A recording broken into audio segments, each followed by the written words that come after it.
કિંજલ દવેના નાના ભાઈની જે સગાઈ કરી હતી ને, જે છોકરી સાથે, એની જોડે વાતો કરતો, લવ યુ બવ યુ કરતો ને મળવા જતો ને બધું. એક તો કિંજલ દવે આને ભાઈ માને છે, આટલું રાખે છે, બરાબર, અને આવડો આ એની જ ભાઈની ભાભી હારે લવ યુ દીકું પીકું કરતો તો, મળવા જતો તો. અને આજ મોટી વાત તો કહેવાની ભૂલી ગઈ, મોટી વાત તો હું કહેવાની ભૂલી ગઈ. આજે હું તમને કહું, હું સૌ પ્રથમ તો મેં એકવાર છે ને કિંજલ દવેને કેવડાવ્યું તું દેવ પગલી જોડે કે આ ભંગાર રહ્યો ને, ભંગાર, કિંજલ દવેના નાના ભાઈની જે સગાઈ કરી હતી ને, જે છોકરી સાથે, એની જોડે વાતો કરતો, લવ યુ બવ યુ કરતો ને મળવા જતો ને બધું. તો મેં દેવ પગલીને કીધું તું કે આ જે બાયડી ભાગી ગઈ બીજાને લઈને, કિંજલ દવેના ભાઈ છે, હે, મેં કેવડાવ્યું તું, પણ મારી વાત ત્યારે ન માની એટલે મને ગુસ્સો આવ્યો હતો. એટલા માટે મેં કીધું કે જ્યારે કીર્તિ પટેલ બોલતી હતી, જ્યારે કિંજલ દવેની સગાઈ તૂટી ત્યારે મેં લાઈવ કર્યું હતું ને, એનું કારણ આ હતું કે મેં કેવડાવ્યું તું કે ભાઈ આવું આવું છે, ધ્યાન રાખજો કે આવું આ વ્યક્તિ આની હારે ચાલુ છે અને તમારું નામ ન ડૂબે. તો એ કદાચ દેવ પગલીએ કીધું હોય કે ન કીધું હોય મને ખબર નથી, પણ મેં કેવડાવ્યું તું. પછી જ્યારે એના ભાઈની બાયડી બીજા હારે ભાગી ગઈ ને, ત્યારે મેં કીધું તું કેમ ભાઈ, જ્યારે કીર્તિ પટેલ કહેતી ને ત્યારે કીર્તિ પટેલની વાત કોઈએ માની નથી, કીર્તિ પટેલની વાત કોઈએ માની નથી. કિંજલ દવે હારે મને કોઈ દી પ્રોબ્લેમ નથી, પણ પ્રોબ્લેમ કિંજલ દવે તમે માણસ ઓળખવામાં ભૂલ કરો છો ને, હે, ન્યા પ્રોબ્લેમ છે. તમે એવા માણસોને ભાઈ કયો છો જેને તમારા ભાઈના ઘરમાં જ નજર નાખી હતી, હે.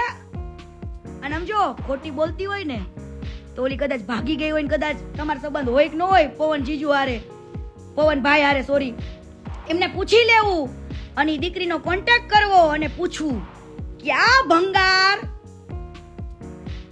આવા મેસેજીસ કરતો તો, મળવા જતો તો, આવું બધું પૂછી લેવું.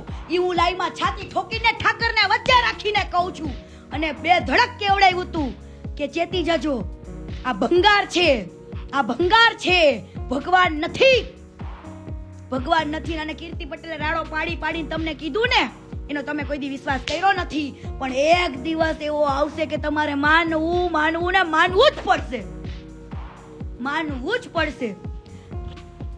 તમને એમ હશે મને હવે લાઈવમાં આવડી ગયું ને, પેલા હું ગાળો બોલી આ તે કરતી એટલે લોકોને બિચારા સાંભળતા નતા.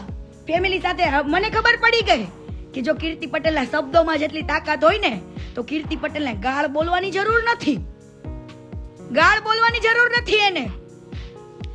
પણ હું કહું છું જેને તમે ભંગાર માનો છો, સોરી, જેને તમે ભગવાન માનો છો, એ ભગવાન નહીં, ભંગાર માણસ છે, ભંગાર. અને લખવું અહીંયા લખી લેજો, આ માણસે વિધિ ભાભી જોડે તો ગદ્દારી કરી, બિચારીને રાતોરાત પાટવીએ મારીને ગાડી મૂકી, ખોટું કર્યું એ વ્યક્તિ સાથે. હે, તને આવો રોગ છે, તને થાઇરોઇડ છે, તને બીપી ઘટી જાય છે, આવા બહાના કાઢ્યા. વિધિ ભાભીને છોડવા માટે આ ભાઈનું બાનું કયું? જે માણસ આટલી બધી મોટી સેવા કરતો હોય, ઈ કદાચ એની બાયડીને કેન્સર હોય ને તોય સેવા કરી લે ને, એને ભાઈડો કહેવાય, મરદ કહેવાય ને, સાચો પ્રેમ કર્યો કહેવાય. જે માણસ એની બાયડીને એમ કે તને લો બીપી ઘટી જાય છે, તને કદાચ ડાયાબિટીસ છે, તને થાઇરોઇડ છે, આવું કહીને બચારીને કાઢી મૂકી, આ ભંગારે એને કાઢી મૂકી. અને એને નિહાકા તો લાગશે, લાગશે ને લાગશે. લખી લેજે ભંગાર, તું લખી લેજે ને. હવે તારા કરતું જ ભરાઈ ગયા છે. કાલે હું બીજા ટોપિક સાથે આવીશ અને બધું કહીશ. ભંગાર યાદ રાખજે, હજુ મારી ટોપિક તો બાકી છે આખો. ઈ પ્રૂફ સાથે આવશે, પ્રૂફ સાથે આવશે અને પ્રૂફ સાથે આવશે. ભંગાર. બીજી વસ્તુ માની લ્યો કે આ વ્યક્તિ એવું કે આ વ્યક્તિનું અમેરિકામાંથી લાઈવ થયું તું, યાદ છે કોઈને? લોકોને ખબર ન પડી. બાકી અમેરિકાથી એક જૈન છે, એને 11 લાખ રૂપિયા દાન આપ્યા હતા દાન કરવા માટે. જે લાઈવ પનોડી અને બધાએ કર્યું હતું, કોઈ ધ્યાન ના દીધું એ લાઈવ ને. જે વ્યક્તિએ દાન આપ્યા હતા 11 લાખ રૂપિયા, એ વ્યક્તિએ લાઈવ કર્યું પણ પબ્લિકે ધ્યાન ન દીધું. કેમ ભાઈ? ત્યારે એટલો વિડીયો વાયરલ નો થયો હે, ત્યારે મેં કીધું તું. કેમ ભાઈ?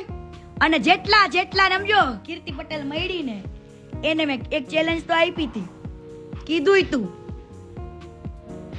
Wet and watch. Rajo, wait and watch. બધાની આંખો આજ નહીં તો કાલ ખુલશે ને ખુલશે. હવે કાલે તમ તારી ઘણા બધા એવા લોકો છે, એવા સંતો છે કે જેને આની પાસે મદદ માંગી હોય, અને એનો ભાઈ જે બાલો રહ્યો ને બાલો ફોન ઉપાડે અને એક્ટર છે, અલગ ભાષામાં વાત કરે, અલગ અવાજ કાઢીને હલો કે ખજૂરભાઈ નો માણો બોલું. અરે ખજૂરભાઈ બીજી છે, ખજૂરભાઈ કામમાં છે. હા ભાઈ તમને કહી દઈશ, ને પછી કહી જ દઈશ. પછી માણસ 100 કોલ કરે ને તો ફોન ન ઉપાડે. એવા ઘણા લોકોએ મને વિડીયો બનાવીને સેન્ડ કર્યા છે કે કીર્તિબેન ખજૂરભાઈને કયો ને અમારે જરૂર. અને એવા લોકો કે જેને હકીકતે જરૂર હોય, એવા લોકોને નહીં. પણ આ લોકો બિઝનેસ ચલાવે છે, બિઝનેસ.